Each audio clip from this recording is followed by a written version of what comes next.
Assalamualaikum warahmatullahi wabarakatuh. Perkenalkan, nama saya Anggi Sri Wahyuni, jurusan Budidaya Perairan, mahasiswa Fakultas Perikanan dan Ilmu Kelautan Universitas Mula Warman.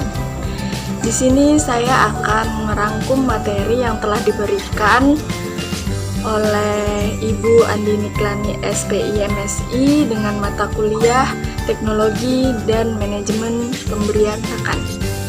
Langsung saja ke materi yang pertama.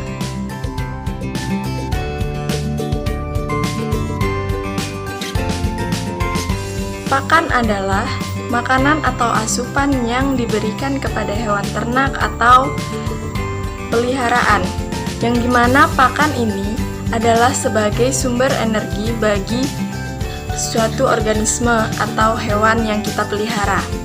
Nah, di sini ada macam-macam pakan, yaitu pakan buatan, pakan alami, dan sebagainya. Nah, pakan buatan ini adalah pakan yang dibuat dengan formulasi tertentu berdasarkan pertimbangan dari pembuatnya sendiri. Untuk pakan alami sendiri, yaitu pakan yang didapatkan dari alam. Contohnya, buatan pakan sendiri harus didasarkan pada pertimbangan kebutuhan si organisme yang kita pelihara, yang dimana sumber dan kualitas bahan bakunya itu baik dan nilai ekonomisnya terjangkau untuk pembuatan pakan ini, sehingga kita dapat membudidayakannya dengan baik. Dalam budidaya ikan, pakan merupakan salah satu faktor penting yang dimana biaya untuk pakan sendiri salah satu komponen terbesarnya yaitu sekitar 50%. Nah, yang dimana pembudidaya ikan ini memerlukan pengetahuan untuk mengetahui nutrisi ikan, bahan pakan yang dipakai, formulasi pakan yang dipakai, dan pemberian pakan dengan benar. Di sini ada beberapa kebutuhan pakan itu sendiri, yaitu protein, lipid atau lemak, karbohidrat, dan vitamin mineral. Berdasarkan tingkat kebutuhan ini, pakan buatan terbagi menjadi 3, yaitu pakan utama, yang dimana untuk menggantikan pakan alami pada sistem intensif untuk mendapatkan nutrisi dari pakan tersebut. Yang kedua, pakan tambahan. Untuk memenuhi kebutuhan pakan tambahan ini terjadi pada sistem tradisional karena tidak bisa hanya mengandalkan pakan alami saja. Yang ketiga, pakan suplemen. Untuk memenuhi kebutuhan nutrisi yang kurang, seperti pada ikan hias yang membutuhkan suplemen untuk memancarkan warnanya, bentuk tubuh. Fungsi utama dari pakan itu sendiri ada banyak. Yang pertama sebagai pengobatan untuk ikan itu sendiri. Yang kedua sebagai membentuk warna tubuh ikan seperti ikan hias tadi, membutuhkan suplemen. Nah, yang ketiga untuk mendapatkan cita rasa yang enak jika bahan baku yang dibuat untuk pakan itu berkualitas dengan baik ya. Dan yang keempat untuk mempercepat reproduksi, sehingga energi utama untuk pakan sendiri yaitu ada beberapa, yaitu protein, lemak, karbohidrat, dengan komponen penunjangnya yaitu vitamin dan mineral.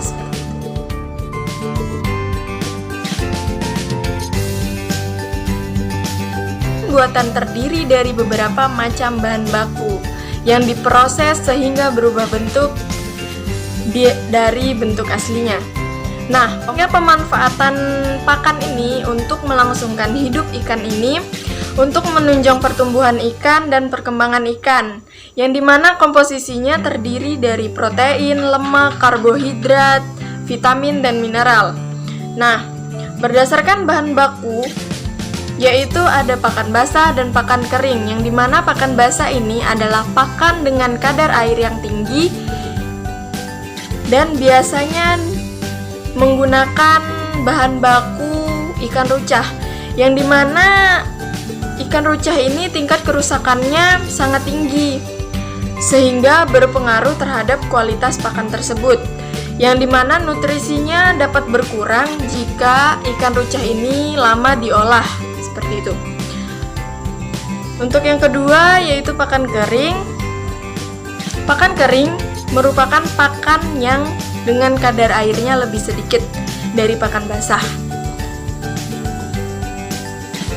Berdasarkan sifat biologinya, pakan ada dua, yaitu pakan tenggelam dan pakan terapung. Yang dimana pakan tenggelam ini untuk ikan yang habitat dan cara makannya yang ada di dasar. Sedangkan terapung untuk ikan yang habitatnya dan kebiasaan makannya yaitu ada di permukaan.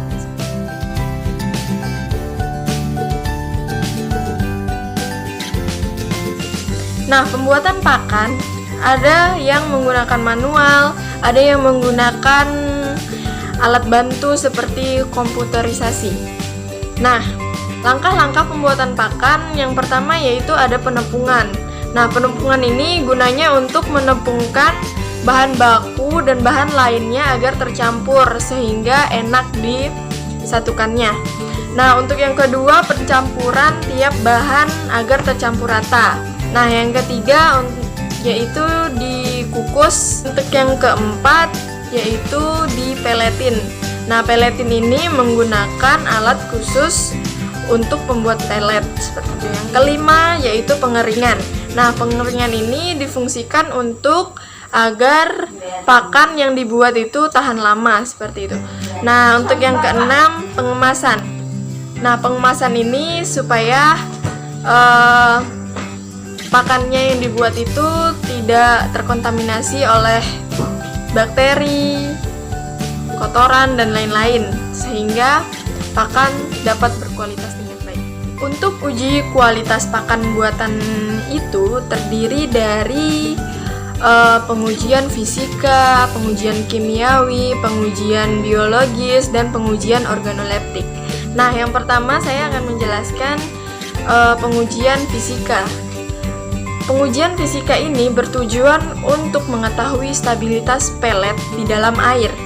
Nah, pengujiannya itu berbentuk uji kehalusan pelet, uji kekerasan pelet, uji ketahanan pelet, dan daya apung si pelet tersebut. Yang kedua yaitu pengujian kimiawi, bertujuan untuk mengetahui kandungan gizi dari pakan pelet itu sendiri. Nah, yang diuji yaitu kadar protein, kadar lemak, karbohidrat, kadar air, dan lain-lain. Nah, untuk proses pengujian kimiawi ini dilakukan di laboratorium khusus untuk pengujian pakan. Untuk yang ketiga yaitu pengujian biologis yang bertujuan untuk mengetahui seberapa jauh pengaruh pakan terhadap pertumbuhan ikan. Nah, pakan yang berkandungan tinggi belum tentu berpengaruh baik bagi ikan. Nah, bahan baku yang dicerna itu berpengaruh atau tidak terhadap ikan tersebut. Nah, makanya kita membutuhkan pengujian biologis ini. Untuk yang keempat yaitu pengujian organoleptik, yang dimana bertujuan untuk mengamati tekstur pelet, warna pelet, nah dari segi rasa, bau, penglihatan, suara dari pelet yang dimakan oleh ikan. Nah, berdasarkan bahan makanan yang dimakan oleh ikan, yang pertama itu ada herbivore, karnivore, dan omnivore. Yang dimana herbivore ini pemakan tumbuhan, karnivore pemakan hewan, dan yang ketiga omnivora pemakan segalanya. Ujian daya apung, uji kimia, uji biologis, uji organoleptik itu bisa saya cantumkan di sini cara-cara cara-cara untuk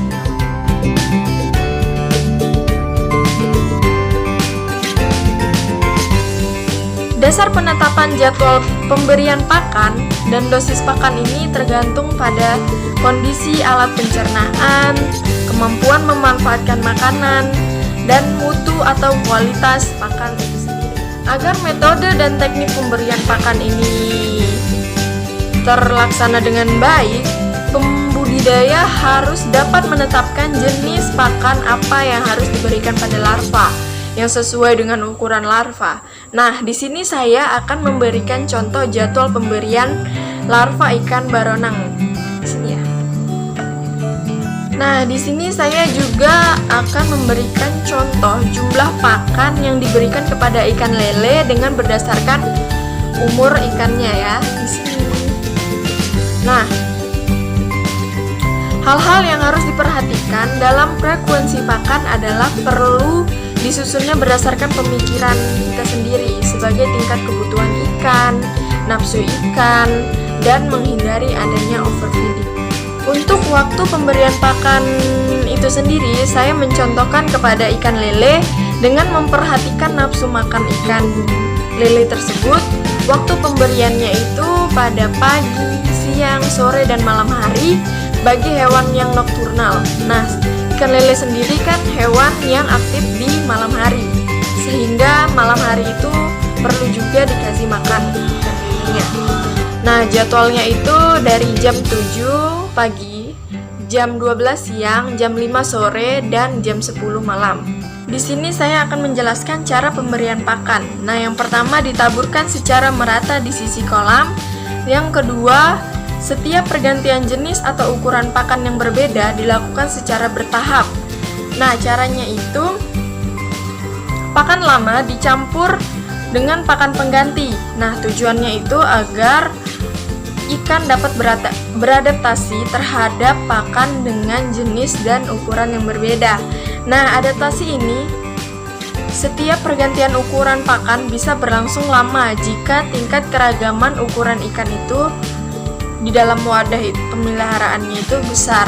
Nah, dengan cara tersebut diharapkan pertumbuhan ikan ini juga bisa seragam. Untuk hal-hal yang harus diperhatikan untuk memberikan pakan, yaitu tempat pemberian pakan sebaiknya ditetapkan di dekat pintu pengeluaran air, yang dimana agar ikan terbiasa untuk menunggu makanannya di tempat tersebut. Pakan buatan ini diberikan secara berangsur-angsur, sedikit demi sedikit sesuai kebiasaan makannya, agar tidak merusak kualitas air jika pakan ini terbuang sia-sia. Jika sudah diberikan pakan secara teratur, maka ikan juga jauh lebih sehat dan siap untuk dipanen. Ada juga hal-hal larangan dalam pemberian pakan. Yang pertama, jangan terlalu banyak memberikan pakan. Nah, yang kedua, pakan yang tersisa akan menyatu dengan air menjadikan amoniak dan dapat meracuni ikan itu sendiri. Nah, yang ketiga, jangan mengobok-ngobok kolam ikan saat ikan makan atau sesaat setelah ikan menghabiskan makanannya. Hal itu akan menyebabkan ikan mengalami stres sehingga pertumbuhan dan perkembangannya itu menjadi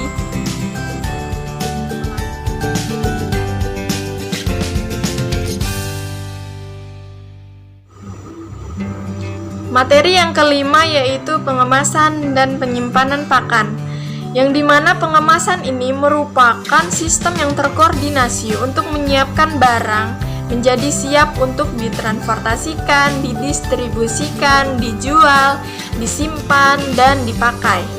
Untuk fungsi-fungsi pengemasan itu sendiri yaitu untuk membantu mencegah atau mengurangi kerusakan dari pakan tersebut, untuk melindungi pakan tersebut yang ada di dalamnya, melindungi dari bahaya, pencemaran, serta gangguan fisik, gesekan, atau benturan, getaran, untuk menarik daya beli pakan ini sendiri, yang dimana bentuk variasi dari pakan, dari pengemasan, dari warna kemasan dan dekorasi kemasan ini sangat mempengaruhi daya tarik pembeli tersebut. Sedangkan wadah yang dipakai untuk mengemas itu bervariasi juga. Ada yang menggunakan karung, plastik, aluminium, dan lain-lain. Fungsi kemasan harus memenuhi persyaratan sebagai berikut. Yang pertama, kemampuan atau daya membungkus yang baik untuk memudahkan dalam penanganan, pengangkutan, distribusi, penyimpanan, penyusunan, atau penumpukan. Yang kedua, yaitu kemampuan melindungi isinya dari berbagai resiko yang di luar. Dan yang ketiga, kemampuan sebagai daya tarik terhadap konsumen, seperti itu. Yang keempat, persyaratan ekonomi, artinya kemampuan dalam memenuhi keinginan pasar, sasaran masyarakat, dan tempat tujuan pemesanan.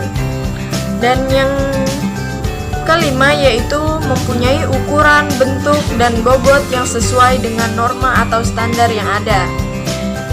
Nah, untuk yang keenam, yaitu semi permeable terhadap udara, oksigen, dan gas, dan lain-lain. Dan yang ketujuh, yaitu bersifat non-toksik atau inert, yang tidak bereaksi dan menyebabkan reaksi kimia. Dan yang ke-8, yaitu kedap air.